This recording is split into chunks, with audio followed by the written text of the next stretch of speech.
That picture of Pat Riley that we just showed you is him watching the end of his career. Pat Riley, as the steward of the Heat, is a Hall of Fame executive, not just for what he did with the Heat, as coach of the Showtime Lakers, as coach of the Knicks, who went to the finals and almost was able to beat a Jordan-less NBA and lost to Olajuwon. Pat Riley, who defected to the Heat and made me so angry as a Knicks fan, but then I got to work with him when I moved to Miami in 2002. Pat Riley, first ballot. He's looking at that game yesterday. The third worst halftime deficit in NBA playoff history. They were down 43-17 at the end of the first quarter. They were down by as many as 60 points during the course of the game. An elimination game. To the point where at halftime, the inside the NBA crew, Charles Barkley, Ernie Johnson, Shaquille O'Neal, Kenny Smith, accused a Pat Riley team of quitting. Charles Barkley saying, I don't normally use the word quit or choke, but this is quitting at its finest. Ernie Johnson, this is the worst game I've ever watched. This is Pat Riley. Pat Riley wakes up this morning recognizing that change needs to happen. You don't do anything emotionally after a series like that when you have been beaten by a team that is clearly better than you. It's not about the game yesterday. People are very confused. And Eric Spoelstra didn't do anything to help with clarity. Listen to what Spoelstra said after the game. It was humbling. You know, this series was humbling. These last two games were embarrassing. But Cleveland's also a very good team. We won whatever we won. They won 65. We're as irrational as we usually are, thinking that we have a chance to win this series. And they showed us why, we weren't ready, for that. That's Spoelstra telling you something that as a president of basketball ops or as an owner, that is pretty much the end of that reign with Spoelstra and Riley. Him telling you, however irrational it was for us to think that we had a chance to compete. I don't care what size underdog you are, what you are projected to be. You do not go into a series thinking that you cannot win. However, the job of an executive is to properly identify your team. Identify. Remember, we talk about this in baseball. You've got till the summer to decide, July, whether your team is what you thought it was or what your team is not what you thought it was, and admitting the mistake you made. The Heat made a mistake thinking that trading Jimmy Butler, God knows they have to watch Jimmy Butler right now for Golden State be playoff Jimmy. They have to watch Golden State as a 7 seed take a commanding lead over the number 2 seed Houston Rockets.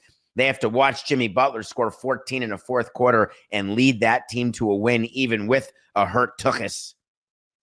They have to realize that what Pat Riley did is let Jimmy Butler win by trading him to Golden State with what they claim was a good trade, which obviously was not. They have to deal with an overpaid team of mediocre players, whether it is Bam Adebayo, who has 4 years left, and he's going to be making over $50 million for 3 of the last 4 years. You have to recognize that Tyler Hero, when he says, we're not good without Jimmy, I miss Jimmy. Jimmy had to do what Jimmy had to do. Horse hockey. Jimmy was allowed to do what he did by Pat Riley in an absolute showing of age and a change in intestinal fortitude to do what's right for your team over the objection of what a specific individual wants. The Miami Heat, as they are constituted, are not one player away from being a Pat Riley team that can win. Whether they trade for Giannis, whether they trade for Kevin Durant, combining Durant with their big 2 of Hero and Adebayo will not make a difference. Replacing Durant or Giannis with Adebayo or Hero in a trade where everyone should be eligible to be traded, because you can't leave this season. Forget the last 2 games. People get emotional when you break records. The Heat lost by 55 points last night, 138-83. And the thought is, we are embarrassed. We are irrational. Bam Adebayo, listen to what he said about this. To change? I don't know. It's going to be a lot of changes this summer. Just from my point of view, understanding how, the guy with the silver hair works. So just be prepared for that.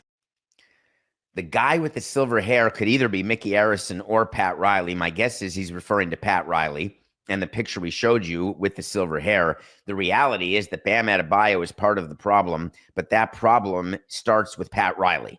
And I love Pat Riley. I respect Pat Riley, but him watching this team, those 2 games, not relevant.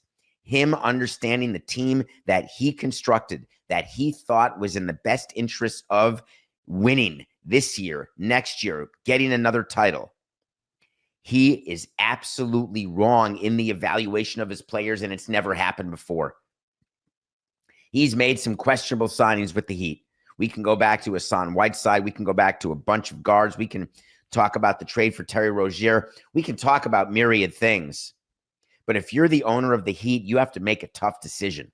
And the tough decision is, are we better off giving the keys to Pat Riley to fix this?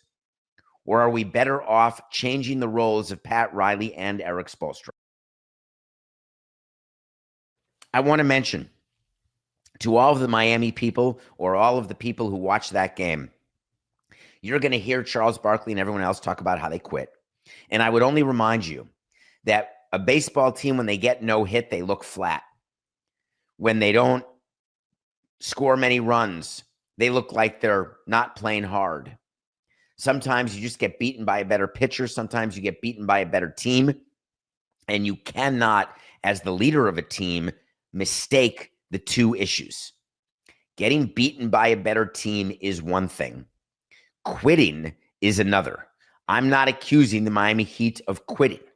What I am accusing the Miami Heat of is actually thinking that they were good enough to be on the court with the Cleveland Cavaliers as the 10 seed that became an 8 seed with 2 historic road victories, becoming the first 10 seed to become the 8 seed. And all of a sudden they lose 4-0, which is what they should have done, because that's how the gap is between the haves in the Eastern Conference and the have-nots, or the haves in the NBA and the have-nots. The Miami Heat are have-nots. And as a team, you've got to beware when that happens. And the best executives stop it before it actually happens, because then you've doubled down and it becomes too late. And when you look at the amount of money owed to players on the Heat who will not help them win, you recognize and realize that what the executives have done is put you in a position to fail. There will be changes after the season.